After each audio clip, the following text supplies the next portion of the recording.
Hello दोस्तों, welcome to my YouTube channel Christian maths tutorial. मैं class 10 maths का full course करवाने वाला हूँ और अगर आपको क्लास 10 मैथ्स का फुल कोर्स सीखना है तो प्लीज़ मेरे चैनल को सब्सक्राइब कर दीजिए ताकि मेरे नए वीडियोस आने पर आपको तुरंत नोटिफिकेशन मिल जाए। तो दोस्तों, आज हम पढ़ने वाले lesson 13 surface area and volume का एक्सरसाइज 13.4 का क्वेश्चन नंबर 5। तो क्वेश्चन दिया हुआ है, अ metallic right circular cone 20 centimetre high. तो पहले तो हम कोन बना लेते हैं। ये कोन हमने बना लिया। इसमें बोला हुआ है 20 सेंटीमीटर हाई, मतलब ये जो हाइट रहेगा वो 20 सेंटीमीटर है। उसके बाद बोला है and whose vertical angle is 60 degree. Vertical angle मतलब ये ऊपर का एंगल बोलते हैं, ठीक है। उसके आगे दिया हुआ है is cut into two parts at the middle of its height by a plane parallel to its base. मतलब देखो, ध्यान से देखना, मतलब ये जो हाइट बन रहा है उसने ये दो एंगल को इक्वल पार्ट्स में कट किया हुआ है, ठीक है। तो मतलब ये पूरा 60 डिग्री था तो ये 30 डिग्री हो जाएगा और ये भी 30 डिग्री हो जाएगा, ठीक है। उसके बाद क्या बोला हुआ है, प्लेन पैरेलल में बीच में से काटा हुआ है, मतलब ये जो रहेगा ये एकदम बीच से काटा हुआ है। मतलब ये 20 सेंटीमीटर फुल हाइट है तो ये जो साइड रहेगा ये 10 सेंटीमीटर हो जाएगा और नीचे वाला साइड भी 10 सेंटीमीटर हो जाएगा, ठीक है। एकदम मिडल से काटा हुआ है तो ये 10-10 इक्वली डिस्ट्रीब्यूट होगा, सेम इस साइड भी, ठीक है। फिर बोला हुआ है if the frustum so obtained be drawn into a wire of diameter 1/16 centimetre, find the length of the wire. तो वो हम बाद में करेंगे। पहले तो हमें क्या बोला हुआ है कि फ्रस्टम आएगा उसको मेल्ट करेंगे, मीन्स इधर नीचे जो फ्रस्टम आ रहा है इसको हम पहले तो स्प्लिट कर देते। ये देखो, ये अगर स्प्लिट करते तो ऊपर का ये पार्ट आता है, क्या बन जाएगा, कोन बन जाएगा। और नीचे का पार्ट क्या बन जाएगा, नीचे का पार्ट बन जाएगा हमारा फ्रस्टम, ठीक है। तो इन दोनों का हाइट क्या है, इन दोनों का हाइट हमें इधर दिया हुआ है 10-10 सेंटीमीटर है।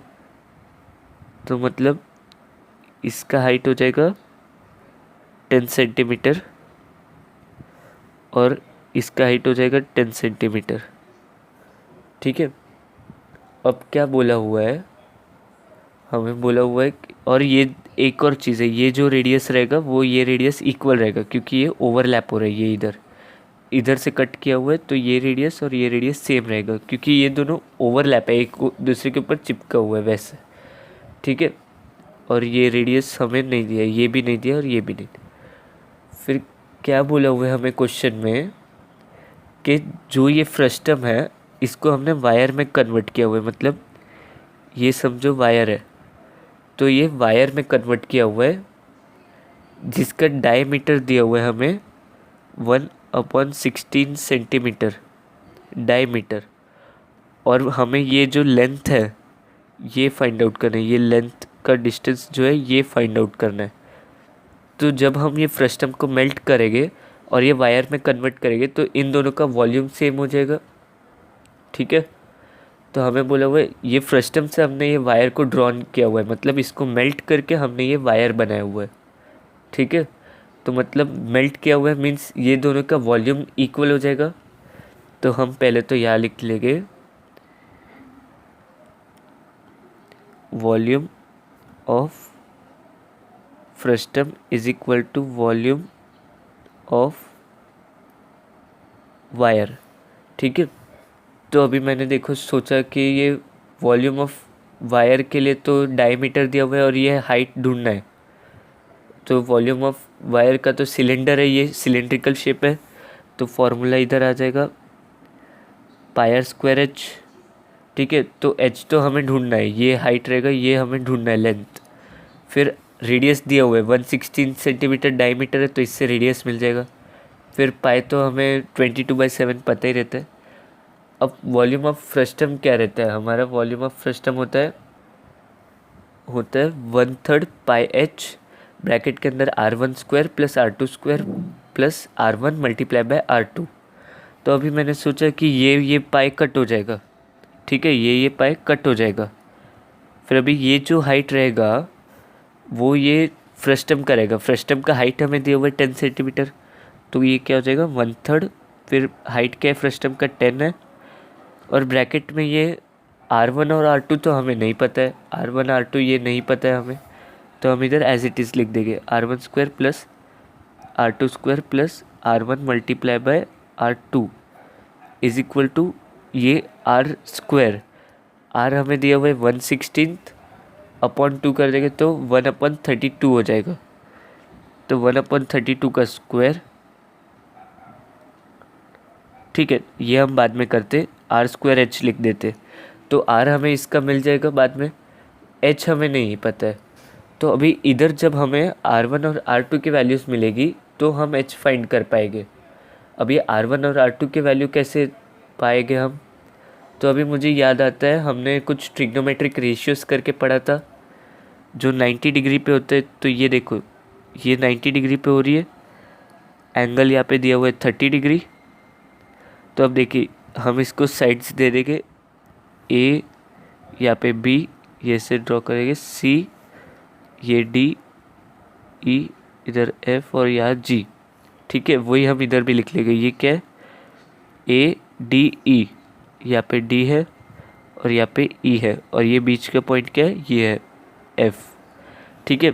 तो ये भी एफ है, फिर ये बी सी है नीचे, ये बी और ये सी, ये नीचे इधर जी है, ठीक है, और यहाँ पे डी ई है, ठीक है। तो अभी हम ले लेंगे in triangle A D E, ये इसको हम एज इट इज़ रहने देंगे, ये ऊपर वाला जो इक्वेशन हमने फॉर्म किया एज इट इज़ रहने देंगे, इसको हम आगे सॉल्व करेंगे। पहले हम r1 और r2 ढूंढ लेंगे।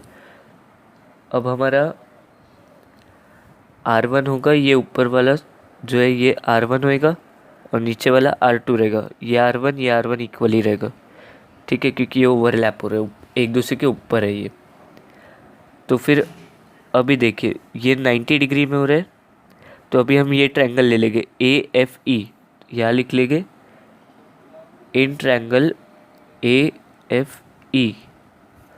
क्या होता है यहाँ पे 30 डिग्री एंगल है, फिर ये इधर 90 डिग्री है, तो ट्रिग्नोमेट्रिक रेशियोज यूज़ करेंगे।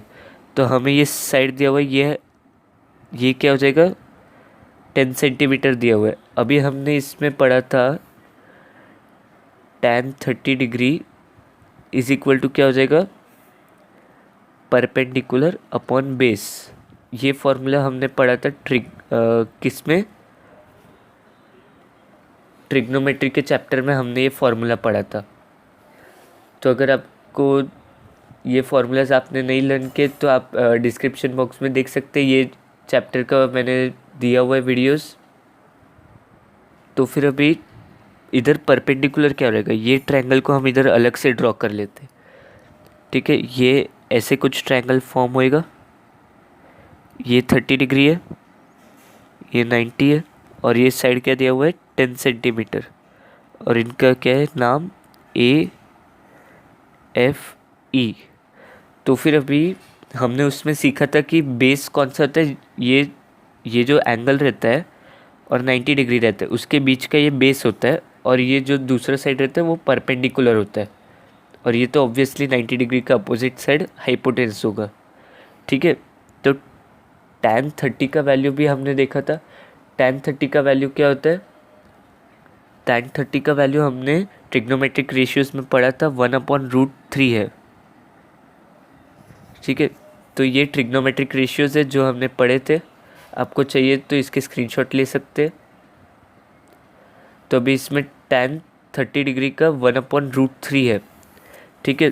तो 1/√3 इज इक्वल टू परपेंडिकुलर, अब इधर परपेंडिकुलर ये है एफ ई, तो हम इधर लिख देंगे एफ ई अपॉन में और क्या परपेंडिकुलर अपॉन बेस। तो बेस क्या है, ये 30 डिग्री एंगल है और 90 डिग्री एंगल के बीच का क्या होता है बेस, तो ए एफ है बेस, ठीक है।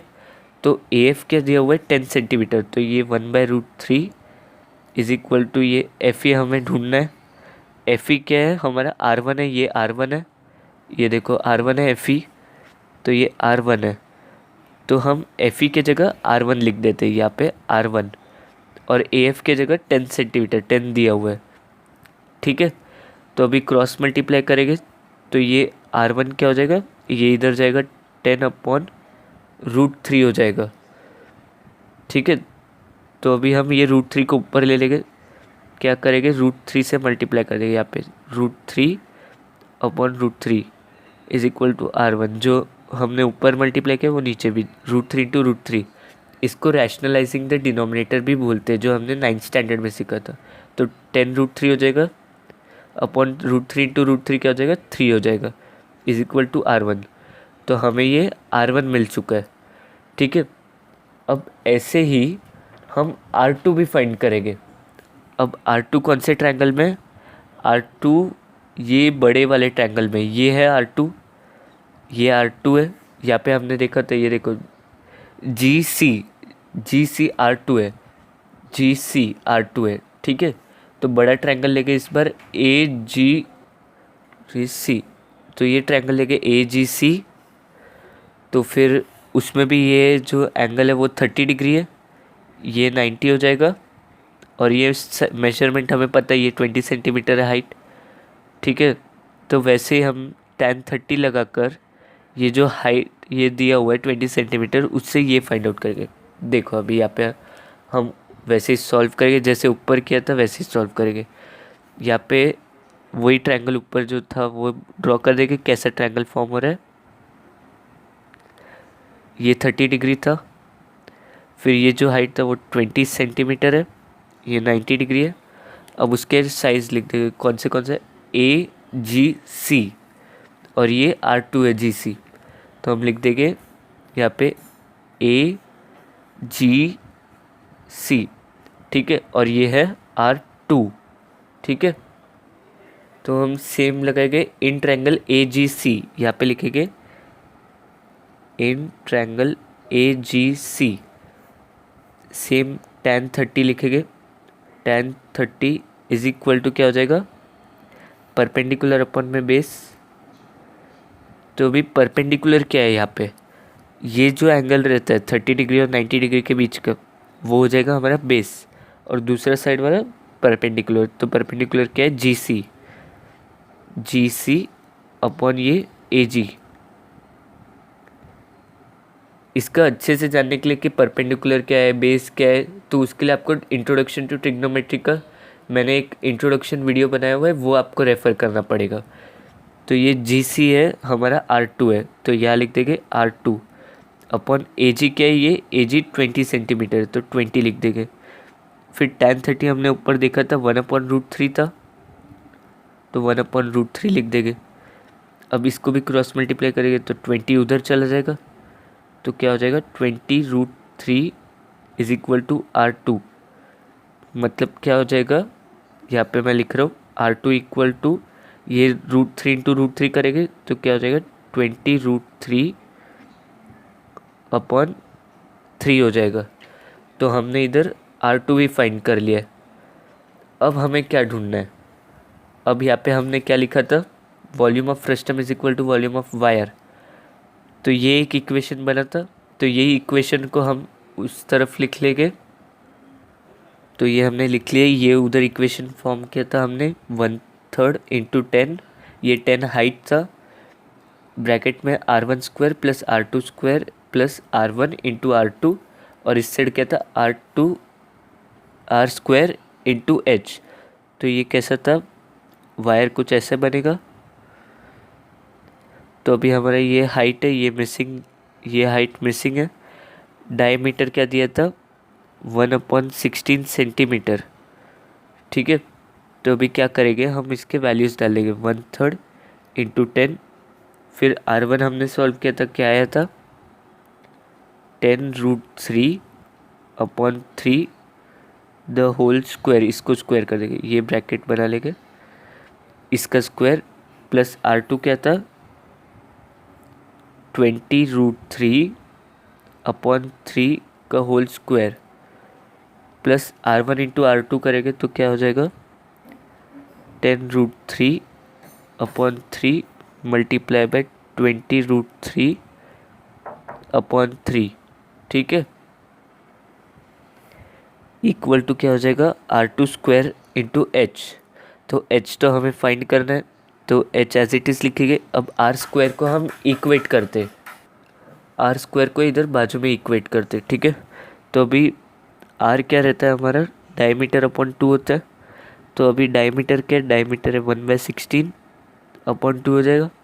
मतलब क्या हो जाएगा, 1/16 इंटू 1/2, मतलब 1/32 हो जाएगा, ठीक है। तो हमारा रेडियस क्या आ गया, 1/32 सेंटीमीटर। तो अभी आर स्क्वायर मतलब 1/32 इंटू 1/32 हो जाएगा। तो ये R² हो जाएगा, ठीक है। तो वही हम अभी इधर लिख लेंगे, R² को हम क्या लिखेंगे, 1/32 इंटू 1/32, और ये हाइट हमें ढूंढना है, ठीक है। तो ये एज इट इज़ रहने देंगे। अब इधर क्या करेंगे हम, इधर ये 1/3 इंटू 10, इन ब्रैकेट्स को इक्वेट करेंगे। तो अभी देखो, ये ब्रैकेट 10√3/3 स्क्वायर, मतलब क्या हो जाएगा, 10 का स्क्वायर कितना होता है, 10 का स्क्वायर होता है 100, √3 का स्क्वायर मतलब 3। तो ब्रैकेट में ही लिखता हूँ, 10 का स्क्वायर क्या हो जाएगा 100, फिर मल्टीप्लाइड बाय √3 का स्क्वायर मतलब 3, और ये अपॉन 3, ठीक है। प्लस 20 का स्क्वायर कितना होगा, 20 का स्क्वायर होएगा 400, मल्टीप्लाई बाय √3 का स्क्वायर क्या हो जाएगा 3/3, ठीक है। फिर अभी क्या हो जाएगा यहाँ पे, प्लस ये 10 इंटू 20, इसको भी ब्रैकेट में ले लेंगे, 10 इंटू 20 200 होता है। फिर √3 इंटू √3 क्या हो जाएगा 3, और ये अपॉन 3 इंटू 3, 3 मल्टीप्लाई बाय 3।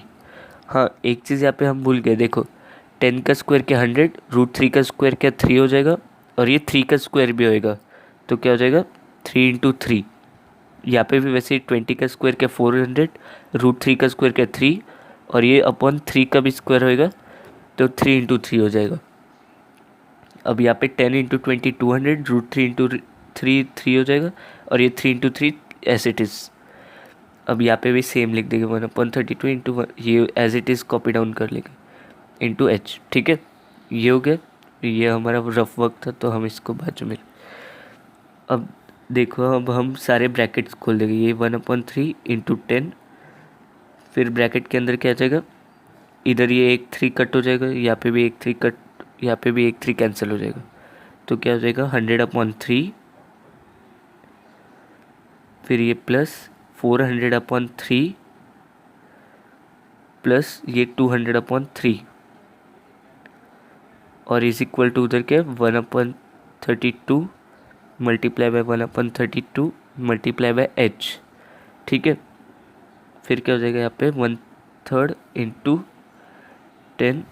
अभी बस हमें ये सॉल्व करना है, तो एच मिल जाएगा, एच मिल जाएगा मतलब ये लेंथ ऑफ द वायर हमें मिल जाएगा। बस वही सॉल्व करना है, आपके कैलकुलेशंस अच्छे रहेंगे तो आपको ये अच्छे से सॉल्व हो जाएगा। तो अभी डिनोमिनेटर सेम है, तो ऊपर के ऐड हो जाएंगे। तो 100 प्लस 400 500, 500 प्लस 200 700, तो क्या हो जाएगा 700/3, ठीक है। और इज इक्वल टू, ये सेम लिख देंगे। अब इधर क्या होगा देखो, ये 10 इंटू 700 क्या हो जाएगा 7000, अपॉन ये 3 इंटू 3 क्या हो जाएगा 9, तो ये 9 लिख देंगे, ठीक है। इज इक्वल टू, ये as it is copy down करते 1/32 इंटू 1/32 इंटू एच। अब ये 1/32 को उधर भेज देंगे, तो क्या हो जाएगा 32/1, रेसिप्रोकल हो जाते हैं। जब हम ये मल्टीप्लिकेशन को उधर भेजेंगे तो रेसिप्रोकल हो जाते हैं, मतलब उल्टा हो जाता है। ये देखो 7000/9, ये 32 इधर डिवाइड हो रहा है, मतलब 1/32 है, तो यहाँ पे 32 हो जाएगा, 32/1 हो जाएगा, ये भी हो जाएगा वैसे ही। और इक्वल टू इधर एच अकेले छोड़ देते, ठीक है। उसके बाद इन सबको मल्टीप्लाई कर देंगे, इन सबको मल्टीप्लाई करेंगे तो हमें क्या आएगा, तो देखिए यहाँ पे 7000 इंटू 32 इंटू 32, 32 इंटू 32 क्या हो जाएगा 1024 मल्टीप्लाई बाई ये 7000 upon 9 is equal to h. तो h इक्वल टू क्या आ जाएगा, ये दोनों मल्टीप्लाई करेंगे तो 716800 अपॉन 9 आ जाएगा। तो कितना आ जाएगा, डेसिमल्स में इसको कन्वर्ट करेंगे, 2 डेसिमल तक लेंगे तो 796444.44 सेंटीमीटर लिख लेंगे। ठीक है, अब इसको मीटर में कन्वर्ट करना है तो क्या हो जाएगा, इसके 2 डेसिमल इधर आ जाएंगे तो हाइट क्या हो जाएगा, वायर का हाइट 7694, हाँ 2 डेसिमल तो 4.44 मीटर। तो हमें ये हाइट मिल चुका है। तो हमें क्या ढूंढना था, इसका ये वायर का लेंथ ढूंढना था। तो लेंथ मतलब ये सिलेंडर का हाइट हो जाता है। तो हम ऐसा भी लिख सकते हैं फाइनल स्टेटमेंट में कि length of wire is equal to height of cylinder is equal to, ये लिख देंगे 7964.44 मीटर। तो बस इतना ही था ये क्वेश्चन में। तो अगर आपको ये वीडियो पसंद है तो प्लीज़ लाइक कीजिए, सब्सक्राइब कीजिए और अपने दूसरे दोस्तों से भी ये वीडियो शेयर कीजिए। और डिस्क्रिप्शन में आपको सरफेस एरिया एंड वॉल्यूम का PDF सॉल्यूशन मिल जाएगा।